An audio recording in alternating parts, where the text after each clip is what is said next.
5th Street live.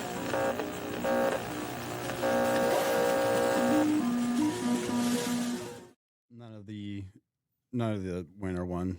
You didn't watch any of the hockey ones, dude? No. I know Blake called me and was like very like pumped on America. Dude, it might have been one of the fucking coolest He's like, I'm not going to sleep tonight. Yeah. It's an overtime right now. I can't go to sleep. It was just, that might have been I've never watched the fucking Olympics, but I was watching the Olympics for the fucking figure skating. Holy shit, dude. Some of the figure skaters were. I actually, Jenna had showed me. She was like, that girl? No, she showed me whoever the girl was. Yeah, pull her up. What's her name? Jacob's all into tennis now. Yeah. No, she was dope, dude. She showed me. She was like, okay, I got to show you something, Switzerland, that one, right? The blonde? No, it's she has the one striped She's hair. from the Bay Area. She's just dope. Yeah. She was like, I don't know why her performance made me cry. And she was dope. And she like made me watch it. She's like, you don't feel anything for this? I was like, I don't. I don't know. Yeah. We're such on different wavelengths. That's funny, dude. She's like, it's just the timing with the music and just we're how affected her differently, flow Jenna. is. Yeah. It's like, have you ever watched radio before? That's where I forgot about radio. You ever watch radio? Yeah. That's a good. I'm gonna go home and. No, I can't. I don't like watching sad movies. Dude, Yeah, you know. You ever watch fucking Remember the Titans, babe? So, Cuba Gooding Jr. kind of went full on that one, didn't he? You know. That was the whole purpose of the movie, right? Right. You just got us canceled off YouTube. Whatever, dude. You said the R word. Yeah, we got fucked on. We got taken off of Facebook for a week because 30 days. Yeah, for 30 days because I posted a clip of me and John talking about smoking crack, but like as a deterrent. Yeah. Right, not as like as awareness, not as like once upon a time. Yeah.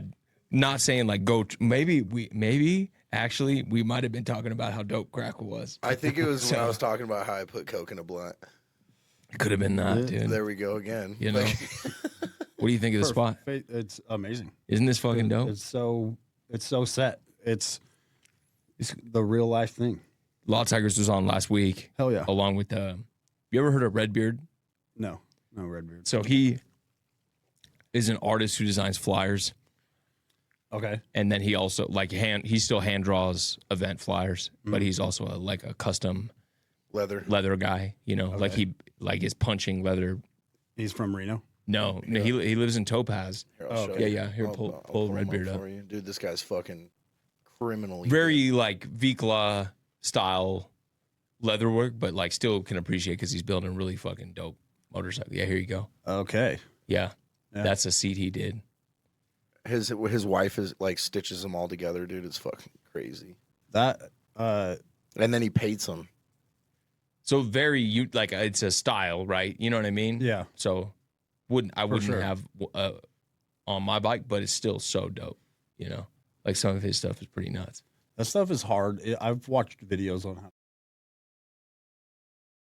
and carving and all of that, and just forming it and punching it to be able to sew it. That's wall art. That's a skateboard. That's a skateboard, bro. That this guy did. Wait, is the skateboard leather? Yeah, it's wall art. Oh, wall. Okay. So you see those like a wood base with like the topper, you know? Mm-hmm. Yeah. This dude's cool. But he was on last week with those are some cool wallets with Law Tigers. But I got two pretty cool wallets that are kind of that style. One of them's a fly fisherman. And he's catching a fish. He does fold it out. That's a seat for a bike. He does realism too in the leather. That's like 3D realism in the leather. That's wild. It's like if you saw a bike like that, you'd love it, right? You know what I mean? It's just the detail. Totally. So he did that in 6 hours. Yeah, and he was here with Law Tigers last week. Nice. They talked a lot. You know what they talked about, bro? They talked a lot about how. Do you remember when Street Vibrations was downtown, right? Oh yeah. And that was like that's truly the reason I got into riding motorcycles, right? You know, street vibrations but specifically like popular it was for sure. And active. Like, were you a kid when you went down there and saw all the bikes downtown? So you know, I wasn't really ever into motorcycles. I was You were a BMX guy. BMX and eventually hardtail mountain bike with like dirt jumps and whatnot. What's the difference of a hardtail? Closer to the microphone, Peanut. Yeah. No, you're good, You bro. can bring it to you Yeah. if you want to. You just relax. Yeah, I just want to relax. Yep. How's that? Good. Perfect. Hardtail mountain bikes, just front suspension in the front and no suspension in the back, but it's usually single speed. Okay. Big wheels. Big 26-inch, but now people run them like 29s and stuff like that. Is that what you've been doing recently? No, BMX. Well, and I've been running like downhill with Blake regular and stuff BMX like bikes. that. BMX and stuff. Take my kid to the skate park with my BMX bike and try How to get cool back is into that? Seeing Trip fucking ride bikes, dude. Dude, and he didn't have a bike. My dad got him a little balance bike, the little 12-inch balance bike. Right. And he picked it up, balanced right away, and we took him to the skate park and he's just sending it already. He went and did it. He's just going.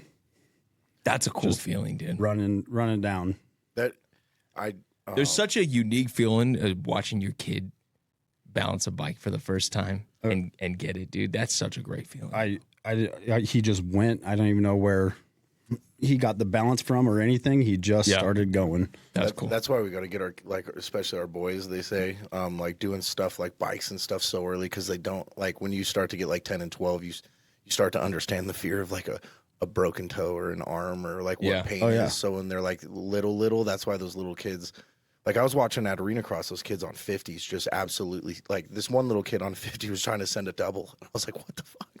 Yeah, trying to get after it. Yeah. There's no fear for sure. Exactly. I want my kids to just try it all, bro. You know? Yeah. I think the problem was my mom had me in so much shit at that age. Yeah. That I was just kind of burnt out on everything because I just wanted to do what I wanted to do. You know what I mean? Mm-hmm. But so when did you start doing BMX? You were pretty young. I was 5. But your dad helped build the jumps over in Sun Valley, didn't he? He was currently just got done finishing it again. He's built them. The ones on 7th? No, he has his own trails. He calls it the biggest little bike park. That's up so above Esther Bennett. Yeah. He's built those ever since I was 11 years old. Yeah. And then he helps build the BMX track right on Sun Valley Boulevard too as well. That's fucking cool. So you got to grow up doing those.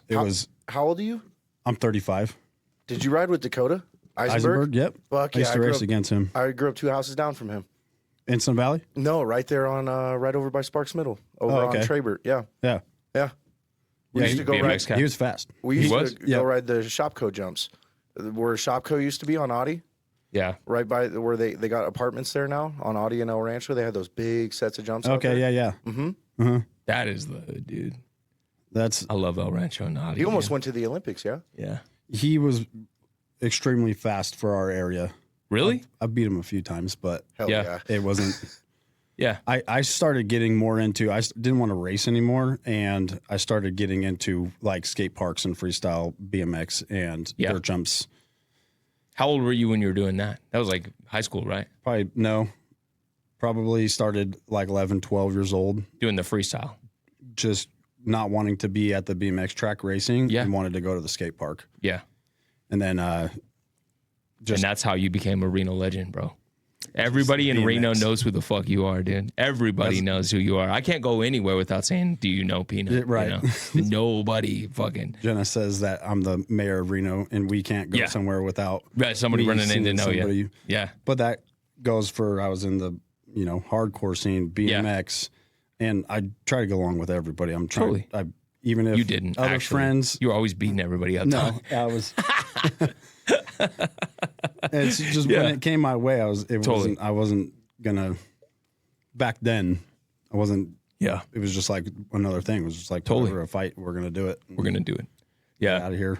So did you know Zach? Zach Bronner. He raced for a little bit. But so you were doing BMX. Is that how you kind of got into the straight edge thing? No, I got into straight edge. So I'm a second. So my dad growing up, Hacksaw. Yeah. My dad was in a band called Concord growing up. Yeah. And I remember we lived, which they called the compound. Yeah. It's 4 brick houses across the street from Gold Dust West. They're still there. Wait. So. Oh, on, was that Ralston? No, it's on, I believe that's 5th. 5th Street, bro. So 5th, there's like 4 houses. I know exactly what you're talking about. Yeah, fenced community. It's only 4 brick houses. Yeah. So they call that the compound. My dad lived there, and those seem like really nice houses, actually, bro. Is that not? There used to be a lot of nonsense for sure. You're on 5th Street, bro. There's all my dad's friends and stuff like that. There was a lot of shenanigans going on with all them straight edge kids back when I was 8 years old. You know. Yeah. So I kind of grew up with hardcore in my life. No matter, I wasn't really shown it. Instead of like your parents showing you like, you know, hey son, this is like the Doobie Brothers. This is Eric Clapton. This is Eric Clapton. Yeah. This is Metallica or whatever. Right. My dad was like this. I still vividly to this day, I remember my dad putting in a CD for me. Who was it? Hatebreed, Satisfaction, The Death of Desire. Okay. And I remember the CD, and I'd always tell him, I want to listen to that CD. I want to listen to the blue CD. Yeah. And that's cool, bro. Wow. It was like, from there, it was like, oh, this is Snapcase. This is Grimlock. This is E-Town Concrete. This, you know, just all of these. Yeah. He has a really old Hood sticker on his bass still. Does he? Yeah. Didn't he do a show with him at one time? Oh, they've played many shows with Hoods. Cool. That's cool. Every time I see Mikey too, he thinks that like my dad's still active in into shows and stuff like that. I was like, not that. Yeah. They got to see each other that last time that Mikey was in town, right? Yeah, when they played at Shays, my dad was there. Yep. That was a good show, dude. He gave us both shirts. He was like, here. Did he? Yeah. That's here's cool. some shirts. I like Mikey a lot. Yeah, it was funny because like I knew a lot of the kids that you knew, like Blake and me went to middle school together. So I had heard your name as early as middle school, but I was already in kind of the burnout crowd, right? Mm-hmm. I was hanging out with the kids that were like getting fucked up already. Right. And Blake was kind of the one that was kind of against the grain a little bit, right? Mm-hmm. And he was the one that was like, that's everybody else was. He might have been the only one that wasn't smoking weed at Clayton at that time, you know? And, you know, but I'd heard your name many times, and I'd heard you about doing BMX and all that, but I've heard you because you were the hellion of the fucking neighborhood, dude, you know? And I love that. And I love stories like that, because I also know that, like, as soon as I met you, I told you this story a million times, and I've talked about it before, bro. But there was a time, this will be funny for you, John. So when Open Ground Skate Park was a thing, right? Yep. Okay. Are you seeing this? Imagine your business featured right here on 4th Street Live. With millions of impressions and a fast-growing audience, this isn't just exposure, it's momentum. Want this spot? Text 775-470-9451. I miss that place. I do too, bro, but for different reasons. Yeah. You know what I mean? I tried riding there once, and I got so fucked up. Dude. Yeah. I got hurt so bad. I skateboarded there, man. You know, they had raves there, though, right? I don't know if you remember that, John. They had that was Lollipop Love, dude, and I love going to fucking, because I was in high school, I'd have to sneak out. Mm-hmm. Is that all the Red Room Pictures era fucking? I don't know. Remember when Red Rum? Yeah. Yeah, remember they're Oh, yeah. Those. Yeah. That's right. And then you could bring a can of soup to the rave. If you know. Yeah. It was always great, dude. I can't remember his name, but I've met him so many times. He's so nice. The Red Rum guy. He was on photographer. every single flyer, dude. He took some pictures of me and my band when we were playing a live show at Ryland. That was like the first Reno After Dark guy. That was like the guy. Yeah. He was different. He's so cool. He is cool, so dude. nice. Yeah, because it was funny, man, because I talk about it a lot, because our generation coming up in that time, there's nothing like that happening anymore. No. Where kids are sneaking out of the house and they have a place where they're fucking doing meth lace ecstasy. You know what I mean? That was just like so normal for me. What are these, yellow Pikachus? Yeah. I was like, and I'm like, anyway, so dolphins? There was a time where I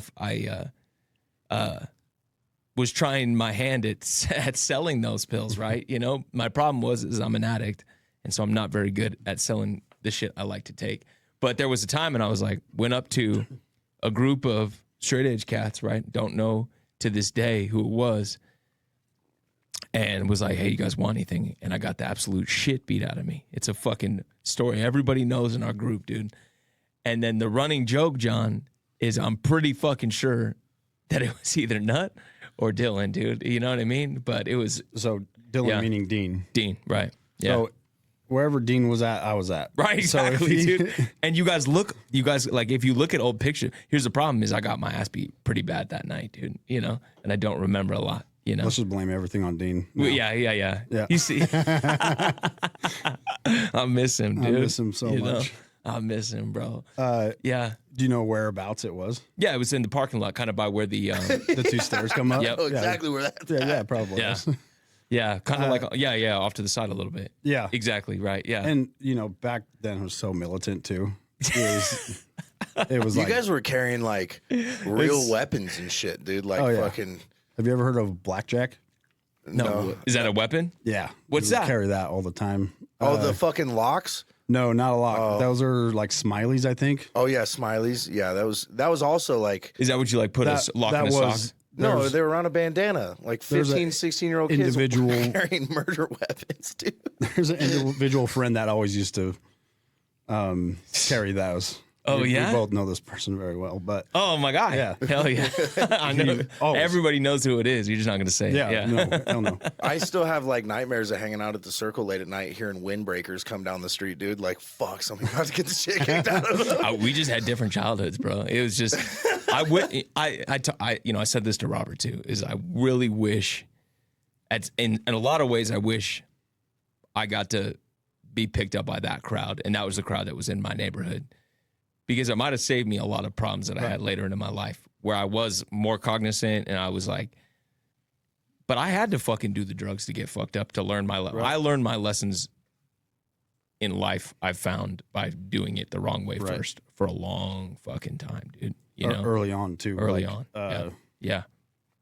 Well, what's your take on this? There's a lot of straight edge cats that we know that stop being straight edge and then they immediately become fucking alcoholics, dog, you know? And they immediately become addicts, bro. It's like... I would know. I was one of them. Right, bro. You know? Yeah. Like, it was, and it hit you hard and fast. It hit me hard and fast. Yeah. You were like one of the last cats I know to stop. It's still wild to me to this day. Yeah. In my heart, I still feel like, I'm straight edge, but I know I'm a firm believer. Once you sell out, you can't go back to being straight edge. Yeah. And I hold it like dear to my heart, but I can't say I'm straight edge anymore. It is what it is. I can't dwell on that or look past on that. But well, you don't need that title to still have those principles. No, those principles are important. And I think honestly, I'm the best version of me. Yes, sober. Yeah. Not even even straight edge. I lost a lot of friends after I sold out. Yeah, and a lot of them don't want to talk to me. I've tried to mend some of my friendships with them, and they want kind of nothing to do with me. So I hear you. Is straight edge still a thing? It's heavily. Really Hardcore. It's kind of evolved a little bit though, hasn't it? I don't know. I feel like it died down for a while, and then it was like Now the really kids of the straight edge dudes are coming out, and they're all straight edgers. It's kind of cool, bro. Yeah, I've been to shows recently, and I just see all these little kids that are like X'd up on their hands, and they're like, I'm like, that's a cool thing that smaller, the younger generation is still carrying that on. Yeah. From even watching my dad, be straight edge and grow up with my dad being straight edge and taking me to shows and putting me up on the bar and be like, don't move. That's so he's going to cool, go mosh. dude. And that's so cool. I think we had like a little blip though. Like my sister, she's 25, and just one little like 5-year gap of just softness, bro. Like those 20 to 26-year-olds right now, dude. I mean, it's not the same. A strong gust of wind scares them back into the house, and I think that's fading away because we have, like, our group of kids is having kids, so those motherfuckers are coming back. Yeah, I was gonna say that like I feel like that generation, like in 2011, if you were like, 16 to 20. There was a lot of motherfuckers in the neighborhood. Dude, my freshman year, we had fucking gang units at our school weekly, checking lockers, and we had a full-blown riot at our school. Yeah. Where we like beat up the cop. I watched, but like people beat up the cop, and like half of Sparks PD had to show up with dogs. It's different. You know, and then my sister's generation is doing dances on their phone and like crying when people make fun of them. Yeah, there's a TikTok now, dude. Yeah. It's 4 years behind me. People are carrying a padlock on a fucking bandana. yeah, that's real. We did, but It was a product of the groups we grew up in. we at the time, bro. we did have a lot more freedom as well as kids. Like, which I think it's smart that people like parents should be keeping a closer eye on their kids now for sure. Yeah. Oh yeah. All we had was MySpace. Could you imagine if what they found out we were doing after Knitting Factory shows when we were 15? I don't imagine my kids ever being allowed to do what I was doing. You know what I mean? I don't think I'm going to let any of my kids do that. They're not going to have that kind. I don't know, man. You know, it was just a different time. I used to ride my bike all around Sun Valley, back and forth on Sun Valley Boulevard. Put it on the bus for $1, go downtown if you want. Yep. Or I'd just straight ride to downtown. Right. There you go. To the bus station. Or I'd ride from where I told you I grew up with my dad, and they called it the compound. I'd ride from there, take the Truckee path all the way down to Burgess Skate Park every day. Oh, all the way out to like Moana. I remember watching Pyramid in Greenbrae. I remember Burgess being built. I was there the first day it opened. Me too. Burgess. Yeah, dude. You were a Burgess guy, but you went to Idlewild. Later on in high school years, because I lived down the street with my dad. Right. That's where I liked Idlewild. But then Miraloma. That's where I got my face broken. Which one? Idlewild Skate Park. Doing what? Fighting. Oh, it was a fight? You didn't go down? No, I actually didn't go down. I went to watch two other people fight. And everybody fought. One of our old friends. Oh, I know the story. Yeah. This is a good story. Tell that one. He went to come pick me up. Yeah. At school, and there was this guy. I don't want to mention his name. He recently just overdosed and passed away, though. The guy that broke my face. Damn. Damn. Yeah. Rest in peace. Don't hit Young Peanut, dude. No, I'm just kidding, last time I went to Idlewild, I saw this guy on rollerblades fucking throwing like double backflips 20 feet in the fucking air, dude. His name is fucking AJ, and that's my guy. You ever seen AJ on rollerblades, dude? Oh my God, it's bro. the scariest thing you'll ever watch. What the Just like fuck? 20 feet out of that fucking ball. Do you want to talk about a scary motherfucker, dude? Like, AJ's a scary cat, dude. And then I seen him pop on rollerblades and do a backflip at fucking by my house at Las Brisas. Mm-hmm. And I was like, what the fuck, dude? This was the craziest shit. He's dude. been doing that. That's how I actually met him. Is at the skate park. Yep. He was already straight edge too at the time, right? Yeah, bang, black bandana on his head. Hey, that's the guy. Yeah. he can fuck it up on some rollerblades, dude. I remember I saw him like kind of like booting around, and I was a little ass kid. I was like, fucking good. That might have been AJ, dude. And then he comes flying out of the pole doing a double backflip. I was like, yo. If you would have called him gay, he'd have fucked you up. I was like 11. So go. we said gay after every word possible. Yeah. So how did you get involved with the straight edge community? So you were already a hardcore kid, probably a lot sooner than a lot of kids, because I don't know another person in my entire life whose dad was into hardcore, right? Right. You're probably unique to the community in that way. Right. You know, everybody else is kind of inheriting this. That's what I try to tell people too. They're like, why do you listen to so much hardcore? Why do you know, I've broadened my music taste a lot more now that I'm a little bit more grown, but it was like I said before, my dad showed me. I remember in the car one time I was telling him, I want a Korn CD. I want to listen to Korn, because it was other people in my ear like, oh yeah, check out radio Korn music. My dad was like, no. He don't like Korn? Yeah. He didn't like Korn. Yeah. But he was like, here, like take this to your house and listen to this. And it was like a mix of like 3 different bands burned on one CD. Yeah. But so it kind of goes hand in hand here with the hardcore straight edge scene and BMX. Yeah. I felt like if you rode BMX in 2003 to 2011, you were straight edge. Yeah, crazy. And we'd all go to shows together. We'd all ride our bikes and then plan on going to the show after we rode bikes for the day. Yeah. My buddy Rance and I, we went to Sparks middle school for a little bit. Yeah. Hell yeah. And I had gauges in my ear, and he was the only other one that had gauges. And I would like walk up to him and I was like, what size are your gauges and stuff? And he's like, well, I'm straight edge. And I was like, me too. Got it. And then he rode BMX, I rode BMX, and then we started going to Burgess, and then we met Dean. Yeah. And he was just this guy that would come there. He wasn't a BMX guy, huh? He was a BMX. Oh, guy, he was. Okay, okay. That's how we met. Got it. Did you guys beef with the SK kids? Sparks kids? Yeah. No. No? No, that You is... fucked with them? I don't even know who that is. Yeah. They were all off Greenbrae. I won't say any names, but No. There's one of them, my best friend, one of my best friends, her name's Paris Benegas. She hung out with those kids? No, one of her brother was one of them. Ty. So he was, but Pull up Paris real quick, bro. Paris Benegas. Was she in the Olympics this last time? Or she's Summer Olympics? Summer Olympics, not the winter. These are the only Olympics I watch. No, pull her up. because it's like You can Google her, dude. she's like that's that. BEN. Okay. Yeah. Hold please. This is a local. I just think it's tight that We'll talk she's from here, dude. Yeah. You know, but yeah. So her first time meeting her, her brother and her were both on their BMX bikes, and she wanted to jump the spine. Okay. Oh. Am I spelling this right? There she is. There she is, dude.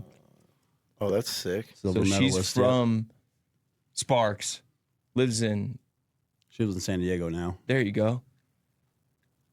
Oh, that's cool. That's so fucking sick. Yeah, because I And her park was Burgess. Burgess. Dude, I was at yep. Burgess all the time, but I'd never remembered. Like, I always remember just seeing the SK kids there. Because you were on drugs, No, like me, dog. No, I mean maybe, but like, That's so cool. So you ran into her. So you ran into her and her brothers and all. The those first time kids, I ever met her is her brother and her, and she really wanted to jump the spine, and her brother was like a little busy riding, just having fun, and I was like, I'll help you, I'll show you how to jump the spine, and and then ever since then, she would come and she'd be like, do you want to ride? But she was like this little tomboy, just wanted to ride bikes.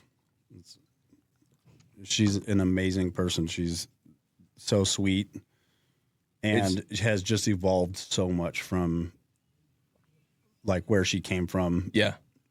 Made it herself too. Like this was all her doing. Yeah. Do you think that if you would have really pushed it, you could have kind of been there? Yeah, I had like some pretty big sponsors, and I've been in magazines and a bunch of BMX videos and mountain bike videos where it's like a compilation of people. That's dope. I think my biggest kind of most fun sponsor was Eastern Bikes. Okay. If I would have not had to like get a job and taken it more serious and totally, that whole thing, I would have probably tried to pursue it a little bit more. But I had to get a job. And you had to get a job. Yeah. If you're not fucking Olympic level by the time you're 18. Well, now you see 12-year-olds doing double crushing it, dude. And you're like, what are you going to do when you're 21? You're going to be coming up with new stuff. Yeah, it's crazy watching it now. Dude, fucking R. Willie just hit that the double front flip bike flip, dude. Yeah. Insane. That's the Nitro Circus guy, right? So they just did something at the railroad in Virginia City. The Nitro Circus guys did. I saw the train car painted with the Nitro. I don't know if that was BMX or dirt bikes or what that was. R. Willie comes out with a new trick like every month, and it's 60 feet in the air. Yeah. That's tight. Wild. Yeah. It's all on like resi mats and stuff like that. Like big jumps onto the resi. No shit. Yeah. Yeah, this kid, he came up on scooters, dude. So all those cats that you were growing, oh shit. Check this shit out, dude. Fucking. Like, how? That's a scooter trick if I've ever seen one, for sure. It took him 3 years to get that. No brakes. Damn, bro. Yeah. Why no brakes? Because it's too heavy? I don't know. They get twisted up in them. I've always ridden brakes. I don't think I've ever taken my brakes off. That's the funny thing about the chopper scene I love, dude, is like, when did brakes not be cool? You know? I fucking, like, I got all my buddies that are all building these choppers, and it's like, bro, I like fucking brakes, dude. You know? Damn. Yeah, that's nuts. It's too much. That's fucking crazy. See if you can figure out, John. How do you even spot your landing? Jesus. Jesus. Yeah, how do you know? Jesus. I'll tell you what. A front flip's hard. You don't know. Right, it's unnatural, right? You're going the wrong momentum. It's unnatural. Yeah. Back flips, easy. Yeah. Front flips are, you don't know, you're spotting your landing at the very last second of a front flip. Yeah. And to do front flip like variation tricks too, like that's some practice. Yeah. Where's this guy from? Australia. Oh, he's an Australian. Yeah. Yeah. Yeah, so he was like the best scooter guy in the world, and then he was like, let me grab a bike, and now he's just shitting on everybody. That's kind of a crazy transition, you know? Out here, you ride with your head on a swivel, but you can't control everyone else. If you're hurt in a motorcycle wreck, the insurance game starts fast. Don't go it alone. Law Tigers is a national network of motorcycle accident attorneys. Start with a free case evaluation, and there are no upfront fees. You don't pay attorney fees unless they recover compensation for you. Law Tigers is a sponsor of 4th Street Live podcast. Law Tigers, because you should never ride alone. There's only one place in town I take my Harley-Davidson motorcycle to, and that is Slab Sides Motorcycle Shop on Glendale Avenue in Reno. If you're looking for a tune-up, customizing your motorcycle, bars, exhaust, they've got everything you need and one of the best hourly rates in town for any of your motorcycle repair stuff. Go check out Slab Sides Motorcycle Shop. This isn't a story about crime. It's a story about what happens when the railroad becomes something else. Critics are raving about Green's new novel, a gripping blend of reality and fiction. Written by Jacob Green, inspired by real life on the railroad and in the outlaw motorcycle world. A secret network of hitmen, contracts hidden inside of steel spikes, and an underground world as old as the rail itself. Couldn't put it down. Never lost interest. A story you don't see coming. The Rail Runner. Available on Amazon and Barnes & Noble. Yeah, the shit he can do on a scooter is like ridiculous. Yeah. So he looks like a scooterer. So you met basically the crew that you were going to grow up with through Early BMX. on through BMX and being the in the music hardcore scene. scene. Yeah. And I just think that's crazy because you probably knew about these things a little bit more than the rest of them too, you know? Yeah, I would tell people, like, you know, my dad wasn't a really big, he was like the first wave of straight edge, like hardcore guys. He was straight edge as well. Oh yeah. For a while. Yeah. I don't know when or like the details of all that. For sure. Yeah. He's like gifted me all of his old records, all of his old shirts dope. and stuff like that. I got some rare, like pretty cool hardcore like shirts and records. Yeah. But I would tell people, like, my dad, you know, played in bands and was in Unconquered and took me to shows growing up. And I don't think it registered to some of my friends growing up with him, you know? Right. I don't think they understood. They were just like, oh yeah, well, we're here right now. We're just having shows. Yeah. But the real ones knew. They knew what it was. They were and like, they knew it meant something. The ones that are still in the hardcore scene now and have, you know, grew up listening to older hardcore and transitioning into newer hardcore stuff. Yeah. I think hardcore now is like really big. There's like some bands out there that are like playing Jimmy Kimmel live, like that Knock Loose band and stuff like that. Like, which is crazy. There's some big bands and I just see on Instagram too, like people reposting like this band called Crowbar. Yep. And I remember my dad showing me Crowbar as a kid, and now it's just people are discovering that some of this hardcore music and stuff is like really good. They are. It may sound a little crazy to people that don't listen to metal hardcore. Yeah. But they are all like talented musicians. Yeah. Like, no, they are lyrically talented too as well. Well, that's what I thought was cool is like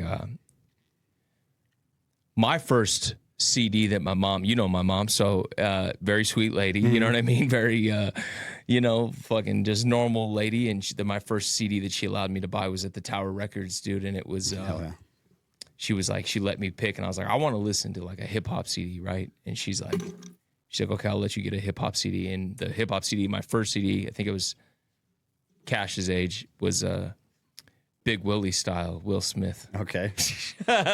We had different childhoods, bro. Yeah. But like I'm also raised by a musician but he was a blues and jazz guy, right? You know, Right. and I fucking love blues and jazz. And I remember getting into high school and doing all the music stuff and jazz band and all these really talented kids coming out of my school, like a drummer and Brendan and Brian Ball, Greg Lewis, like all these dudes that are incredibly talented musicians all started hardcore bands. Yeah. And I'm like, I didn't quite register it at first. I'm like, man, it's just like, I know some and of I those do not. names. It's so musical, dude. Yeah. It has a lot of like a lot of the music from hardcore. If you read it like on sheet music, looks how jazz looks all over the fucking place. Right. Crazy times, you know, like 6-9 time, whatever, fucking just the craziest shit, you know. But it's I don't know how to read music, but Yeah. even probably simple reading music, yeah, like simple, yeah. just laid out. Yeah. It looks confusing to me already. It is confusing. It's And- very confusing. It's, but just like how the notes look side by side match. Yeah. Because jazz is like that. It's all over the place. It's improvisation. It's time changes, right? Because like when you do a breakdown, Yeah. in jazz, that's just called a time change, Yeah. right? You know what I mean? So, but it's like, you know, that stuff's insanely musical. Oh, yeah. And then I remember you were the first person to show me Kubla Khan, right? You know? Yeah. And I'm like, now that's something we listen. I fucking love that group. Oh, yeah, You they're- know what I mean? Is that the dude with the big black eye? No, that's. No. Are you talking about Peeling Flesh? I think so. Yeah, Yeah, He's the- That's there's dope the- too, bro. the- Yeah. the They're big coming here. juiced ass black guy that fucking gets The down. Kubla dude. Khan guy's juice too. Yeah, he's Yeah, a big that's guy. a big fucking guy. See, I got into him like real early on. I think they had they had a song. I think That's it's like right. You Strike for showed Strike. you played a song Yeah, recently. Yeah. they're actually playing here on the 21st. I think Where are they playing at? they're playing at what's the Cargo? Cargo. Yeah, That is a good hardcore place to play, dude. there's What was the there's one really good Holland bands. project? Do you remember Holland? Oh, Is yeah, I that still remember. around on Wells? Holland, At the some end of the Wells by best, the some of the roundabout. best shows I've ever been to Yeah. were like Knights of Pythias. I saw Jesus. a band called Hunter Demons there. Yeah. And just like Denny's shows, you know? Yeah. no Denny's. No, yeah. No, I wish that would have been so cool. There was one group that did a Denny's. Yeah, We were talking about it. There's you like know? it's on social media now. You see it. Yeah, It's no, like, hardcore they're bands talking about did like fuck this place up. Yeah. Oh, what's up, Denny's? Yeah. No, that's cool. So they're going to be here. Yeah, they'll be here. And who I'm really excited to see on this is so there's a band from Japan called Cruelty, Yeah. and then there's a band from New York called Missing Link. And Missing Link, one of my old friends, Paul, drums for that band. He was actually the drummer for Recon and World Pain as well. Oh, shit. They're gonna play, and that's who I'm really excited to see. It's like with a K, I think. Yeah. And they're good. There's like a mix. There's a band called Bayway from New Jersey playing. Yeah. And this is gonna be a really big show. Yeah. It was funny because when I came around, like I never tried to be somebody I wasn't, right? You know what I Yeah. mean? I just wasn't that kid, you know? Like I'll still fucking fight, I'll do all this shit. But I was a jazz and blues kid. Like I love the jazz. I love blues. You know, and when I was coming around and I met little Chris, right? And little Chris was like, look, listen, hardcore kids make great bikers. Like it's just they go hand in hand, you know? And I got to see, you know, Hoods playing at our house in Sacramento. And I got to see all these bands. It was really, I get the culture, and it really does translate well It is into very parallel. being a biker, dude. You know, it's really hand in hand in a Right. lot of ways. You know, there was this one group that played with Mikey. It was, I asked you about it. I can't remember, but they're a Mexican mariachi band, hardcore band. It was the fucking best. They fucking killed it. Was it like They're from Manos de Fierro or something like that? Dude, let's see if you can figure who that is. It's just mariachi hardcore band. There's Lie, like, but they're from LIE, Texas. yeah, that's Lie, I think. Okay, so sick. LIE. Yeah, They just played here with Madball too, and they killed it. wasn't that tight? They're so really unique, good. They have dude, like you know? DJ. They have a DJ and stuff. They didn't have a DJ in SAC, but I believe it. It was good though, yeah. It's just LIE hardcore band. They're blowing up. It's not too much for me, but they're catchy. This is them. They played at our clubhouse, dude. What? Yeah. Yeah, they were touring with Mikey for a little bit. Really? Yeah. Then Madball picked them up. See the DJ in there?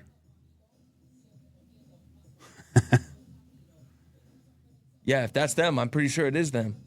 And one was wearing a mariachi hat, like a Oh, they are like fully. They're so about their like Hispanic culture. and they're from Texas? Yeah, I'm pretty sure they're from Texas. Yeah. Hell yeah. I get the culture. I do. Probably get us kicked off of YouTube. He's just singing in Spanish too. That's fucking sick. Here's the thing is what I get about it too. I don't know if it was like this for you, but a lot of cats that I'm friends with now that are straight edge or were hardcore kids, they were missing something from their life, right? Right. Usually rough home life or single moms or whatever it was. And they were filling it with a group of friends, right? That Right. was giving them a sense of purpose a little bit, Right. which to me, that's an inherently positive thing, right? Found an outlet in a way. Totally. And Yeah. for me, it was I found Dean and Blake I was so tight and close with them because of the way they grew up, kind of like the way I grew up too. It was, Yeah. not a lot of money. I grew up in hotels for a little bit. Yeah. I grew up in kind of jumped around in Sun Valley in different homes a little bit. Yeah. Just like kind of a little kind of torn childhood. Yeah. Nothing that my mom or my real dad were doing. My real dad, Jim, he was trying. He was wanting me. He took me riding. My mom was also like kind of in a skewed marriage at that time with my stepdad. Yeah. My mom's ex-husband. Yeah. And that, I know, I was just seeing so much turmoil between them two growing up. And it was like dividing. It was weird. I would go with my dad and it'd be like quiet, chill. We'd always be going to do something fun. And then I would go back to my mom's house and her ex-husband was, very big drinker and he's trying to get sober now. Which I'm proud of him for doing. I think he needed it for sure, but he just is a big drinker and just was very rough and just a little hard on, kids. Yeah. Kids that aren't understanding that something, like just standing in front of a TV and being told once isn't going to really do it. Right, bro. Yeah. Yeah. But it did something really good for you, dog. It taught you what not to do. Told me what not to do. I surprise myself and my patience of being a father now. Yeah. Well, it's because you love it, dude. Yeah, I do. I love it. Yeah. It is cool. It is my favorite thing. My parents weren't like that. And I kind of became that a little bit. I'm kind of hard on my boys specifically. Yeah. Not, I nothing more than spanking their butts. But, I do think in a way that when your kids get, there's a certain, you got to be the rock that the wave crashes against a little bit for your boys. Like, I love my son so much, but you also have a huge and a tremendous, enormous responsibility to your son specifically to be young gentlemen, right? And to be honest, not be doormats, there's, and every one of those attributes comes from a tough lesson that they've got to learn. Right. And those tough lessons are like, I've seen them so many times where I'm like, this is an opportunity right now where it's like, if I don't nip this shit in the butt right now. Right. and it's gonna break my heart. It's gonna make me sad because I don't want to make my. But if I don't, I'm gonna be feeding him with a pitchfork at 16. You know what I'm saying? I don't want to do that either. Yeah, So. I tend to. I mean, I'm really patient with him, but I tend to. I don't even care, but he's my baby. Yeah. I am gentle and docile with him. Yep. I was. You also lucked out with a really sweet kid, dude. He's sweet. He can get a little, little ornery. Totally. But As a kid can, yeah. But I just sit instead of, how I see other people parent and how I've seen my parents parent, and I'm not going to lay a hand on my kid. There you go. I was raised by my stepdad with the back of the fist, and it did nothing but make me an aggressive person as I got older. Yeah, yeah. And I'll teach my son to always defend yourself, and stand up. But there's also a time and place, and I don't want him to be an aggressive person. I just don't, and I think I can navigate that through like being kind, but not like laying down for anybody as well. There is a middle ground. There is a middle ground. Yeah. You don't need to be motherfucker 24/7. Yeah. No, you don't need to be that person. You can still, exactly. I agree with you 100%. Right. And it's, even on practice, Jen has taught me a lot about like practicing. I need some space from you right now. Yeah. Give me a little bit of space instead of grabbing him by the shoulder and walking him to his room. It's like, no, you stay in here. It's like, I just need some space from you. Yeah, yeah. Just which is totally okay. Something so simple like that compared to a smack in the back of the head and was like, get out of here is the way I was raised, or, oh man, you're in trouble. You're going to get smacked into spanking. It made me a very mean, aggressive person growing up. Yeah. I was taught, you got a problem, solve it with violence. Yeah, man. It's not to me, it wasn't really the way. I wish I would have gotten into defending myself, training, fighting in a different way than a 7-year-old boy, being taught like, okay, well, this is how I'm going to handle when I'm mad or aggressive or like being aggressive. I got to handle it with some grace, anger. Yeah. You exactly right, bro. It's good that you can identify that, right? Yeah. Because a lot of people don't break that fucking mold, right? And I'll give him a flick. Oh, for a sure. little flick in the mouth or something. But my daughter, she's gonna be spoiled fucking rotten, dude. Oh yeah. I don't fucking do. I put her in timeout this morning, and immediately her eyes welled up, and she looked at me. I'm sorry, Dad, and I'm like, get the fuck over here. Like, no, you didn't do nothing wrong. Fuck it. You know what I mean? It was like, fuck, I'm fucked, dude. That's how I am now with. Yeah. But he's my only child too. Totally. So Yeah, it's yeah, like, yeah. And he's also younger too. Yeah, yeah. He's only 2. Yeah. He'll be 3 in May. But like, those lessons will come as he gets older and understands more. Yeah.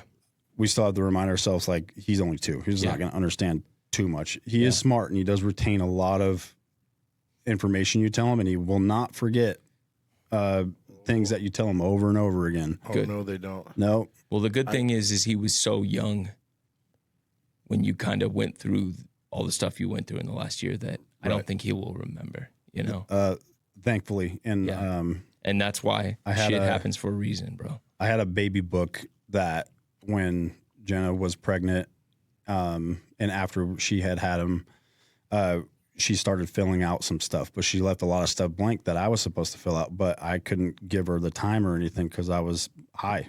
Yeah. So, it happened so quick, dude. What was it what was it? Was it drinking? Was it? Can we get back into this? I'm going to run to the bathroom. Yeah, let's pause real quick, John. And I'm going to read this here. You're How's good. that? Yeah, just bring it, like I said, just like a fist from your face. There you go. Yeah, you're good. Yeah, yeah. So the baby book. The baby book. I can't remember. What were we talking about? He asked you what it was. Was it drinking? Yeah. No, I was doing cocaine. Fuck yeah. Yeah. Is it because you were working at the club, you think, or what? That's the first time I ever had it. Was that men's? That men's, yep. Yeah. How old were you? I ate it. It was recently. This is only 2 years ago. Yeah. 2023. Yeah. Yeah. Yeah. Yeah. And it was You were 23 the first time you did it? no, it was 2023. 2023, or it was actually 2022. Right. Or I can't remember the actual date. Right. but- While you were working at Men's. right. Yeah. So That's you were the- like late 20s. I ingested it. I just ate it. Yeah. And it didn't pop off that fast. I didn't just straight go into it. But that you fast. lowered your inhibitions internally to be like, this is an Right. acceptable thing. Right. Yeah. And I tried get to what you're saying. hide it. I was lying to myself. I was looking for an escape Yep. from my reality for real. Yeah. I just losing so many friends. I can't blame it or try to make excuses for why or anything. I did it. I let my mind go there to being curious, Yeah. and just I can't even think back to how it all unfolded. It started. Yeah. But back to the whole baby book thing. I can't remember why we were talking about that, but she had filled out some stuff in the baby book when Right, you first she had had- him. That you weren't privy to, And right? you Yeah. weren't present I wasn't for. privy to. And then as I was going down this hole, and I always say, if rock bottom had a basement, I was in it. There you go. Like, Yeah. I thought I had hit rock bottom so many times, but once went to jail 3 times. Yeah. It was crazy because I had known you and I saw it all the way through, right? Where I seen you totally normal. You had your stomach stuff, right? But you were Right. you were totally normal, but you had lost some weight, you know what I mean? Well, it's kratom. Yeah, there you go. I was taking kratom for a long time, and Yeah. somebody had told me that kratom will help with some IBS, Crohn's Got it. type of stuff. Yeah. They're totally wrong. There's a ex-NFL player actually that told me about it. They were Okay. 100% wrong. That stuff is highly addictive, There you go. and it kind of segued me into because I would have this big energy boost, and I thought, I could still be straight edge and take this because it's just a natural thing. It's from the coffee family. Yeah. Well, there's variations of it. Yeah. And there's variations of it that are that, and it's just an energy thing. But there's variations of it also that are fucking, Like an opiate. that's straight opiates, dude, and it's put into a fucking, They got fucking gas stations with little blue kratom pills now. they outlawed it in California. Good. I Fucking mean, heroin. you know, The yeah. heroin addicts are like selling their microwaves to I'm buy. so- There's versions of it because I've done my research, you know what I mean. But there's definitely versions of it that are nuts. I've got a cousin, and her dude can't get off of it. Yeah. You know what I mean? And he's in rehab because he can't get off. Right. You know, It's bad. It's Yeah. all. That's kind of what segued into everything, is because I was having these energy dumps, and I was depending on it, and Yeah. then I grew a tolerance to it, and I was taking Yeah. more and more and more, yeah. and kind of like that's what started. It was like working, and I was like, I need energy, and this guy was tipping me with some coke, and he was like, I was like, I don't know what to do. I don't want this. Yeah. But then that curiosity kicked in my head. It was just like, what if? And nobody's around to know. Yeah. I was being like kind of back behind the scenes with it. And then not till way later on did I actually start like Doing it right. actually doing it. Yeah. Yeah. Dude, But- I resonate with that so hard because the first year of my son's life, I was just gone. Yeah. And I was gone. I was drinking. I was at that club, dude. I was fucking there every 5 nights a week, bro. And Yeah. Yeah. and dude, like It's nothing with the employees. It's some of the No, people no, that no, come right. in there. no, Yeah. no, nothing with you. I still frequent. I some of my nicest friends, dude, are the people that work in there. And but I would like having my son back now, like that feeling of like, oh, I missed this, Yeah. and like, fuck that. Is that how you felt? Like, You fuck, saw that baby book. fuck that, dude. So 'Cause I that's- missed so much. Yeah. That's what I remember the baby book so much. Yeah. So I moved. Jenna had left me, Right. rightfully so. She It's had to big that do you what could do she that. had to Yeah. do Yeah. best for our son. Right. And And if it wouldn't have happened, nothing would have got better either, dude, bro. I always Yeah. I play these what if scenarios. Yeah. What if I would have been honest with her and been Yeah. like, help me? Yeah. Inside I was screaming that. Yeah. I was, inside I was like, I need fucking help, but I don't know how to say it. Yeah. She gave me so many opportunities to And she knew me the best. She's like, Yeah. I'm with this guy every day, guys. You're only seeing him for a few hours here and there. I'm with this guy every day. Well, here's what's crazy about starting use later in your life than earlier in your life. Right. When I'm earlier, it's like a baby rattlesnake, dog, right? Or whatever that fucking saying is. I lived with my parents as fucking a child. I was in high school when I started, right? And it was different. So I could only do it. I could only do it in that way, right? And only do it like, I still had to go to dinner, right? And swimming, you know what I'm saying? Right. So it was not the same, right? So as an adult, you have absolute freedom, right? To do whatever the fuck you want. And if this is the first time you're doing it, you're gonna love it because it's fucking dope. Right. You know what I mean? Something it's great. new and exciting. It's new. But now you're like, well, I'm an adult. Nobody can fucking tell me shit. Dude, I didn't ever really like it. I never had anything really alter my state of mind up until that point. Like the kratom wouldn't really do it for me. Yeah. I was prescribed Percocet and stuff before. I had a morphine button when my face got broken. Right. Like I felt that, but I didn't feel like the stimulant kind of thing, or even feeling drunk before. Like, so that it was all very, and I couldn't tell you a time where I enjoyed it. Yeah. It was, none of it was enjoying to me. Yeah. And inside I was wanting to quit every time, but that was not strong enough. I talk about it as like a possession, dude. Like I didn't want to go buy it, but like I was just walking there and then I was driving there and then I just like didn't want to, but like something was like putting my foot to the fucking, like I was getting in the car and I didn't understand why, and miserable, dude. I was chasing 10 minutes. That's what it was. When I was on drugs, it was like, when you finally break it down and think about it, I was like chasing this 10-minute window that's like the best. Right. That's what it was for me. It was like everything else sucked. You know what I mean? It was, everything else was rough, but I chased this 10-minute window of fun, Right. And this good feeling that I was after that didn't last, Right. And that's truly what it was for me. Mine, mine started out as like, cool, I need stuff that gives me energy. Yeah. That's a fucking weird, lame excuse. No, but I hear it's what was going through my mind. Yeah. But going down that path, Jenna took off. I moved in with my mom. Yep. And when I moved in with my mom, we were going through family court. Right. That was one of the hardest things I've ever had to see you do, bro. Yeah. Yeah. Which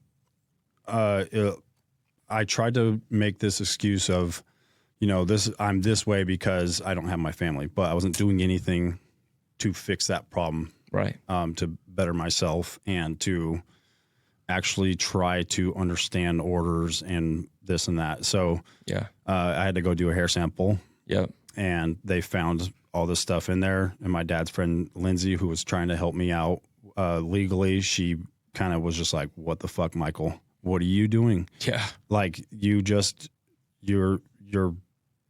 setting yourself for failure right now. You are self-sabotaging. You're setting up yourself for failure. Yeah. So immediately, I lost, the PT, she put a restraining order against me. Yeah. Rightfully so. Yeah.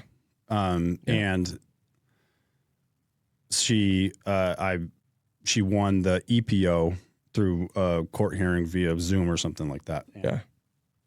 That's the first time I ever drank alcohol. Yep. I lost it. I had my first panic attack. Whatever it was in my head that I'm not going to be able to see my boy, even though I did this to myself. Yeah. She's doing this for a reason because she sees me. Yeah. So messed up all the time. That doesn't make not seeing your kid any fucking easier. It doesn't make it easier, but I could have. Yeah. I could have buckled up and been like, all right, well, it's time to. It just wasn't the time for me yet. Yeah. And then so that's when the drinking started. I was like, okay, well, I can't do any of this. There's orders that I can't take kratom. I can't smoke weed. You can't do anything. Yeah. But the alcohol was there. I was like, so I started drinking alcohol. Yeah. And I'll tell you what, alcohol was harder to quit altogether than anything else. Yeah. I hear you. I mean, it's legal. It's Yeah. You know, I got this. Abundant and available. I got this In poison. Reno, you can get it in a fucking any corner of it's anything. 24 hours a day. Yeah. Dude, it's wild. I wasn't drinking beer or anything. I was just literally downing vodka. There you go. Fuck yeah. I didn't like it. None of it was. It didn't taste good. I didn't have fun. I just wanted to be this sad dog that licked his wounds. Yeah, bro. And it was just this cyclical pattern of like, okay, I'm gonna be better for a little bit, and then something would happen, and I'd go violated the TPO over a text message to Jenna. Yeah. Went to jail. Yeah. I showed up to court drunk, went to jail. Yeah. Fuck yeah. It was nothing. And at some point, I moved out of my, going back here a little bit. I moved out of my mom's house. Yeah. I got in a little tussle with her boyfriend. Yep. I couldn't stay there anymore. Yeah. I love my mom. I know she's going to listen to this. Yeah. I love her. I love everything about what she does and everything, but I just could not be there anymore. So I moved into my dad and my aunt's house, which was my grandparents' house. Yeah. And when I moved into that house, I felt this, and at that point, that's the last time I had drinking is at my mom's house. Yeah. Like a day before that incident happened at my mom's house. So I moved to my aunt's house, and instantly I felt a little weird at first, but instantly it was like a sanctuary. There you go. My aunt was teaching me a lot about like routine. Good. I was trying to sleep all day. Yeah. I wasn't working as much, and she was just like, "You got to get up and take a shower. Yeah. Come help me with this." Yeah. She just had this way about her that she absolutely helped me regain and love myself again, because I don't think I would be where I am if you got to have some self-love. You got to find yourself and love yourself before you can start doing anything for anybody else. Exactly. Yeah. And you can't quit drinking or quit doing drugs just to get your kid back. You got to quit doing it. You got to fix what's in your brain first, bro. Yeah. And I always say I didn't do it for him or for Jenna. Yeah. I did it for myself. Yep. Yep. And the rest comes, dude. You have to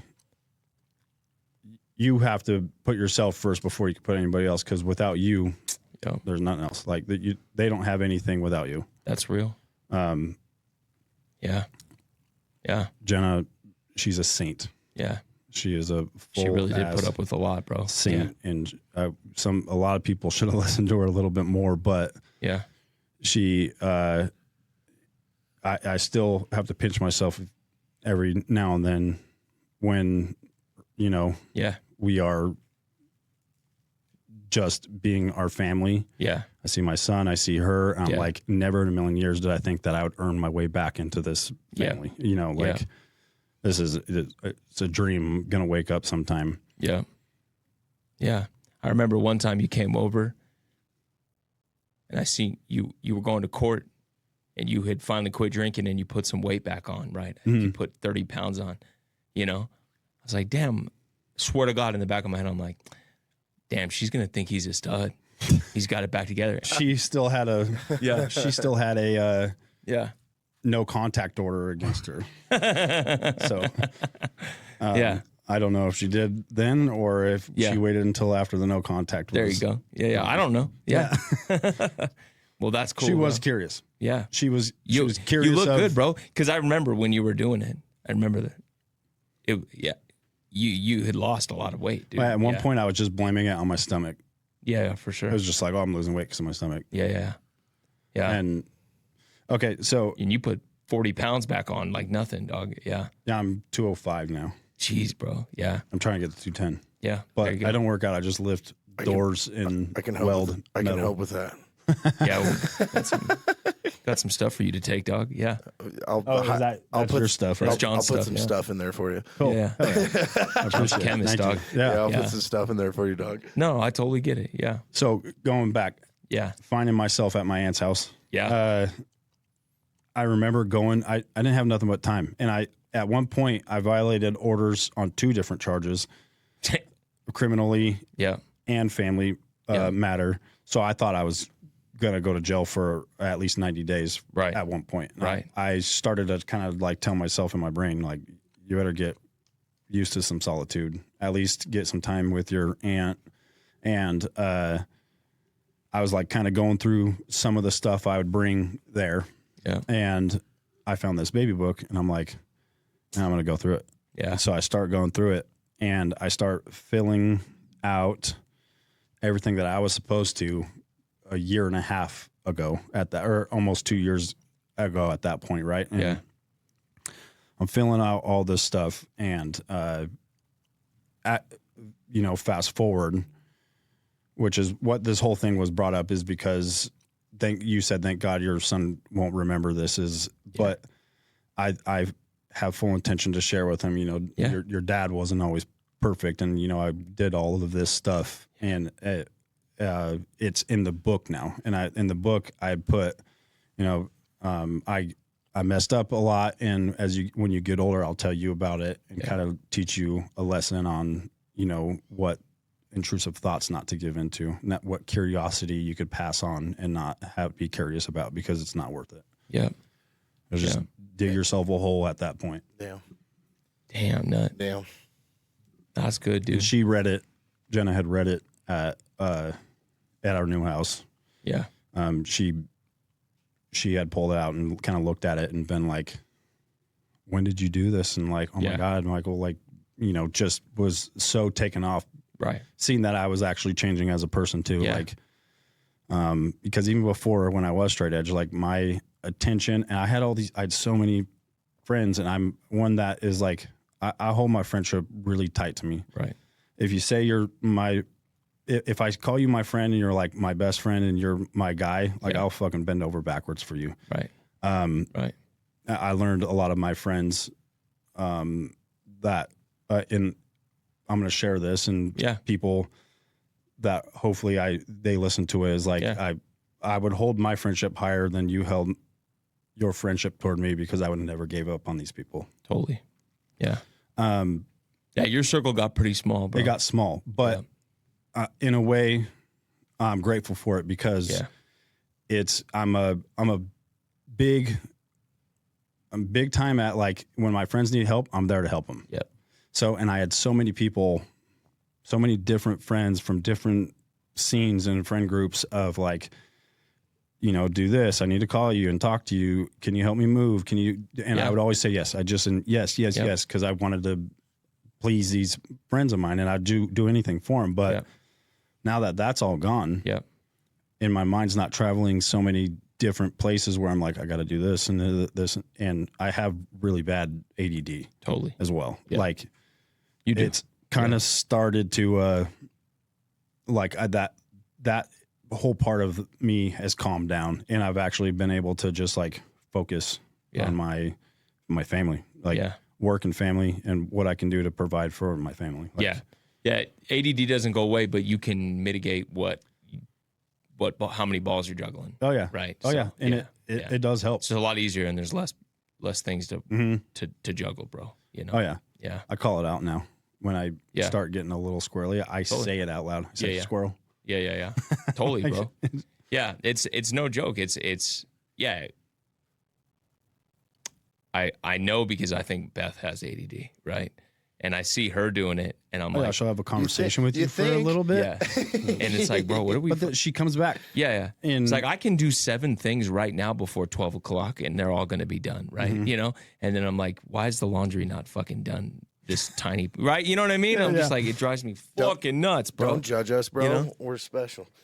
So, I mean, I totally get it. I see it firsthand. I live with my wife, who has fucking ADD, dog. Mine's calmed down quite a bit. Yeah. That's another thing going back into, I was prescribed Adderall to help me with that. Ooh. I did that shit. It's fun. Yeah. Dude, it turned me into a zombie. It makes me drool on myself, dude. Yeah. So what's funny is it has the opposite effect for me. You don't have ADHD or ADD. So I have ADD, but they all classify it underneath ADHD. So it's ADHD-I, inattentive. Did Coke really like Coke for me would really like, I'd get juiced, but in the mellowest way possible, bro. Dude, yeah.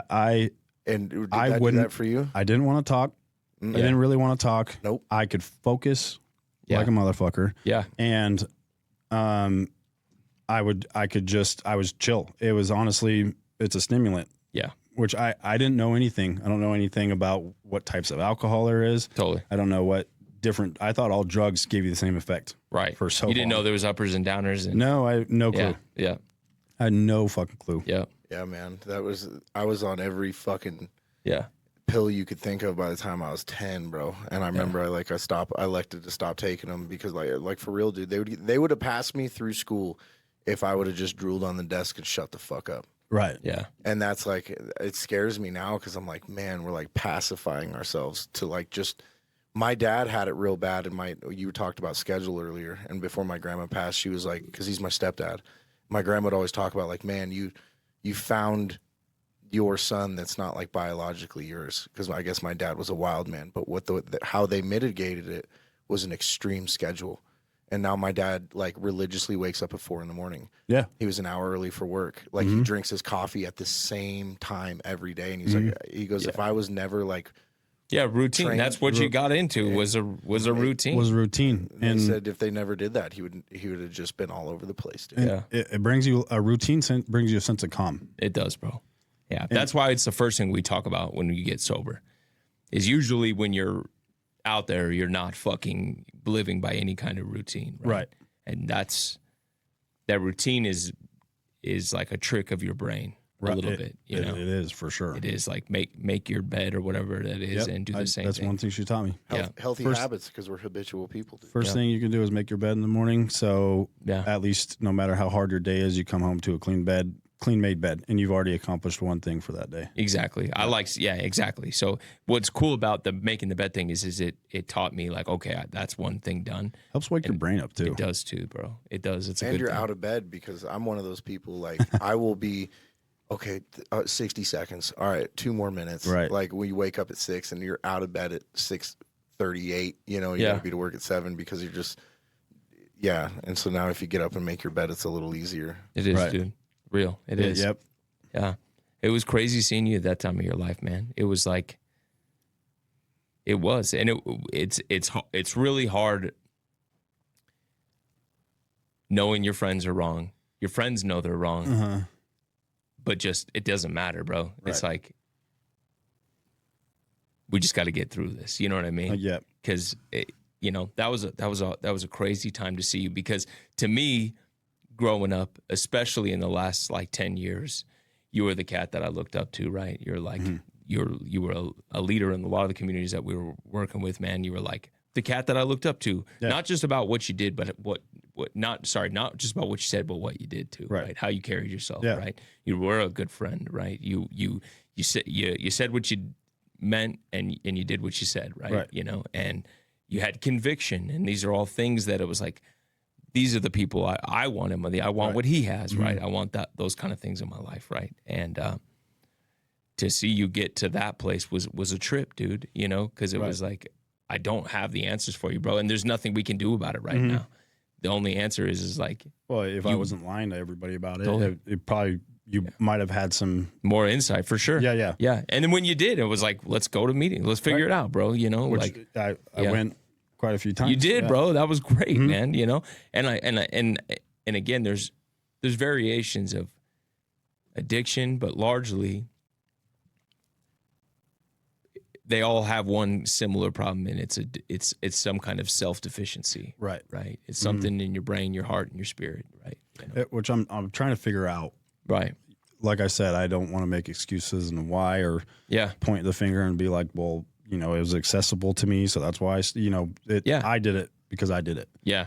I like the effect produced, bro. You know what I mean? It was very simple for me, you know, and it's not always that way. It wasn't even so much of the effect. I think it was an escape. Totally. Just from losing so many of my friends. Yeah. Dylan, Damn. Dean died 2 days before my son was born. That's right. And Eddie.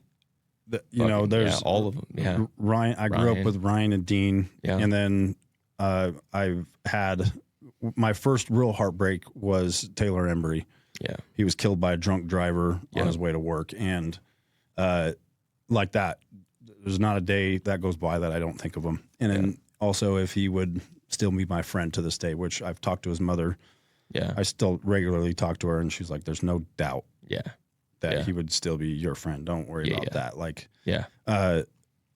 but all of this stuff is piled on, and I've been through a whole lot, and I'm not making excuses or something. I'm just trying to figure out what was my tipping point or my breaking point where I wasn't strong enough to not have that curiosity and to say no. Yeah. So like you said, you brought up the basement analogy, right? You know, I think about that a lot. To me, it's not even that nuanced. It's just at some point you make a choice. Right. Like this is enough, right? You know? Yeah. And it really does come down to an ultimate. Everybody's got a different bottom. I've met cats that have bottoms that are as simple as, you know, they're tired of having bad mornings, you know what I mean? Right. And like I needed to almost die. Right. Right. I heard a guy the other day said he quit after he woke up from a blackout in the Bahamas. Like, yeah, what? Was he not in the Bahamas before? Yeah, that'd have been a cool story. No, he I mean, he was an alcoholic that would go through week blackouts. You know, like his blackouts would last like a couple weeks. And he woke up in the Bahamas, and I'm like, fuck. Next time you relapse, dude, call me. I'll make sure you're okay. Yeah. See, that's what I'm talking about. Is like everybody's like it ultimately, no one's gonna know what that is for you, right? Right. You know, and it's. Also think I've got a problem. The problem that everybody struggles with is there's the one thing you have to do, and that's admit that your life is unmanageable. Right. And what's unmanageable for me might not be what's unmanageable for others, right? You know, I think everybody can pretty consistently say that almost dying in a car crash is pretty much unmanageable, you know, universally. But you just chose something that was like, this is more than enough of manageability in my life. And honestly, there was a turning point in that. It was almost a week period where I seen the change. Right. Where you're like, okay, this is enough, dog. So you know? So many people have come to me. You know, I was working back fabricating and welding and stuff like that. And right. That's what I'm still doing right now through the week. But not for long. Everybody at work saw a difference. Everybody that I was like talking to and still just trying to like call and be like, but I tried it so many times where I was like, I'm better. And then, I think part of that whole thing is like I failed on trying to be sober so many times. Totally. I would try. I didn't want it. I would cry and fucking stop and be like, you're done. But a week later, boom. Well, what you did differently was you didn't do that. You just did it. I knew. I think you even said that to me, bro. I think I'm not going to say, I'm just going to show you. Something like that. I swear to God, I remember the phone call. Dude. And it was like not too long after Christmas. And you're like, just going to, I'm tired of telling everybody I'm going to get sober. Yeah, I'm just going to show you. That's why I'm not sharing anything on my social media. Yeah. Like I don't need to. The people that matter to me are the ones that I really want to show it to. Right. The ones that have stuck by my side through all that whole thing and what I would have done for any of my friends. Like I've said before, I've tried to mend some friendships that I do hold dear still to this day. Yeah. And some of them don't want even to hear me say anything. But instead of posting about this and I'm this long sober and however, I'm just out living, being a dad and being the best version of myself that I could be for myself and my son. That's a good mentality to have. The thing about people posting the sober for the most part, is not for them. It's actually for other people. And it's and the reason is and when you know the difference, it matters, but you don't always know the difference. You know, but initially when I got like a year of sobriety, I posted it and I was like, this is me. I'm celebrating me getting a year of sobriety. Right. Don't give a fuck about. Now you're the only one that I actually like let know on the day. For sure. Right. Where I was like, this is 1 year ago today. Yeah. And so what that does is it might be something you think about because there might be somebody that's like saw you in those times. Right. Or maybe is a BMX cat. It's similar attributes to you that goes, oh shit, this dude got sober. Yeah. You know what I mean? I'm doing it right now. I'm in the shit right now. Right. if he can get a year, then maybe I can. That's Right. And that's really why we share a lot of the chips or the time or whatever. You know what I Right. mean? So, Yeah, but you see those guys come up and I'll hand them a 20-year chip and they're like, it's cool, man. You know, but like they walk up and get the hug and there's that kid with fucking 3 hours sitting there like fucking 20 years, dude. Like how the fuck do I get 24 hours? yeah, And like the longer I got infant time in this program, I got like little time. Right. And then you start to understand like the power of 24 hours. You know, like because you have no idea what tomorrow. yeah, holds. it's an accumulation of days, right? You know? I remember It gets one of them. easier and easier the longer, for me, Yeah. it gets easier and easier. It was the crazy part about it was just so fast, right? You know what I Right. mean? Because you're an adult and you had all these freedoms, right? And you had this real fucking dope life. It was just crazy how fast it happened, you know? And I don't wish that on anybody, bro. One of my heaviest reminders in this thing, and I don't know if you remember, Jacob, but was like, I don't know, I probably fucking had a couple weeks, and I just asked you to be my sponsor, and we were just like, it was one of our first conversations on the phone, and you told me something. I don't really speak on it much, but it's like one of my heavy reminders of it, and I think about it all the time when I'm having a bad day, and it's like, you were like, John, drugs and alcohol aren't the problem; they're the medicine to the problem. Right. And like it was just a simple fucking thing you said, and like I think about that shit almost every day. I'm like, oh fuck, when I'm having a bad day, I'm like, all right, what's wrong with me right now? Yeah, most people with What's wrong with me Thank you, right John. now? Yeah, most people with drug and alcohol problems, the problem isn't drugs and alcohol, right? It's you, right? Right. And there's a symptom of a larger problem. Yeah. right? Where's it stemming from? Where, For sure. Yeah. And like you said, dude, you had a rough childhood. You had resentments. You had things that you hadn't processed and Right. worked through, dude. And usually that's the number one culprit of addiction is unprocessed resentments, right? Unprocessed and untreated traumas and shit like that, dude. You know, and it's fucking real. And most men die from that shit because it's taboo for men to say, you know, that fucking still fucks me up, right? That you know, my dad, my fucking all the shit that I went through is still fucking it, you know, it's we're not supposed to be that guy. You know? And it's weird how powerful just sitting down with another man.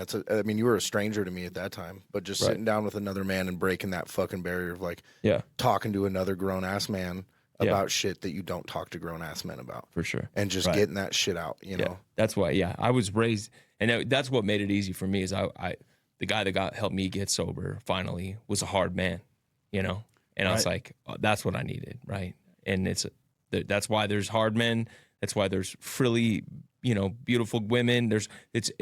Everybody's gonna have a person that's like around them for them that's gonna work and be able to be like, okay, if this guy's a hard motherfucker, I can look up to him and I can talk about these things. Right. You know I'll what I never mean? be able to go sit down to like the best woman therapist in the world. Like, For sure. she could be fucking great at her job, but it's not going to resonate the way Exactly. meeting a stranger in a fucking clubhouse is going to, you know, Right. like, fucking get across, you know? Yeah, that's real.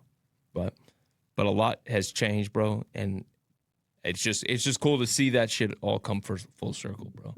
And it's crazy that you got your life back, and all you had to do was walk out of the burning building finally, dude. You know, even though you kept running in it, dude. That's a beautiful thing. It's the best thing that I could ever see somebody who I genuinely care about so much and don't, you know, I don't want anything from you but for you to be okay, bro, you know?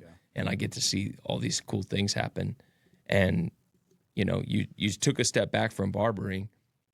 Is that something you're trying to now get back into? I just don't see you have to, bro. You're so good. You're good at it, bro, you know? And it's, you know, went through all that schooling and stuff. And I'm just like, this is what you're supposed to do in my heart. I know this, bro, you know? Yeah. And so I wanted to, I really wanted to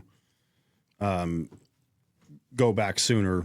You know, right now I'm working 1 day a week, Saturdays, 1 to like 5:30.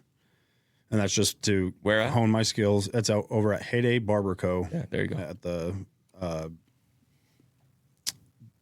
Red District. Yeah. It's Park Lane Mall to me. Yeah. But Hell yeah. Red District. Hell Yeah. yeah. Yeah. Still Park Lane Mall. Yeah. Yeah. My mom used to cut hair in the attic of the Park Lane Mall, dude. Hell yeah. Yeah. We so yeah, they're 1 day a week on Saturdays. We're in the middle of trying to figure out where I'm going to go full time. Yep. as a barber. Yeah. But right now I have prior agreements to my boss over at like fabricating. I'm running 2 shops. Yeah. It's the whole warehouse, but Yeah. training a guy right now, getting him kind of set and whatnot. But Alex, the owner, and I have had conversations where it was like at some point where you got to be back barbering. I was like, just as long as I have the means to provide for my family, Yeah. meaning like the clientele and making sure that I stay consistent and, then I'm there. But until I build up a little bit more of my clientele and see where that goes, then we'll be working full time as a barber again. Yeah. Yeah. I get it. It's more important to have the consistency, but you truly, I believe it in my heart. That's what you're supposed to be doing, bro. I love it. Yeah. I mean, I like working with my hands. And heyday is cool, man. Heyday is cool. Yeah. I really liked my old spot, but I was being a fucker too, which was Commonwealth. Yep. The owner was one of my best friends, and him and I also haven't talked in a while, but learned a lot from him and that shop. And then also Alex and so I started out as a cosmetologist. I went to Paul Mitchell. Right. Everybody has to, right? No. Oh, you can just go straight be a barber? No. Okay. But you can go to barber school Yeah. and get your apprenticeship. Yeah. But then you have to apprentice for 18 months in a barber shop. Yeah. Under a master barber. I guess they call it a registered barber now. Like tattooing, kind of. I don't think. Yeah. You could just start fucking tattooing. Yeah, tattooing is if you could just start going. Yeah. Okay. But we didn't have a barber school in town yet, and I left my old work in the end of 2019, starting 2020. So I hit COVID like really fast too while I was in school. Yep. But that was, I think it was about 1,800 hours, or I can't remember, 1,600 hours as a cosmetologist. Had to go to school as a cosmetologist, and my plan was to go up to Truckee to the Paul Mitchell Barber School. Yeah, that was up there in California, Truckee. But then when I graduated, as a cosmetologist, I actually went to the barber school that had just opened up in Sparks here.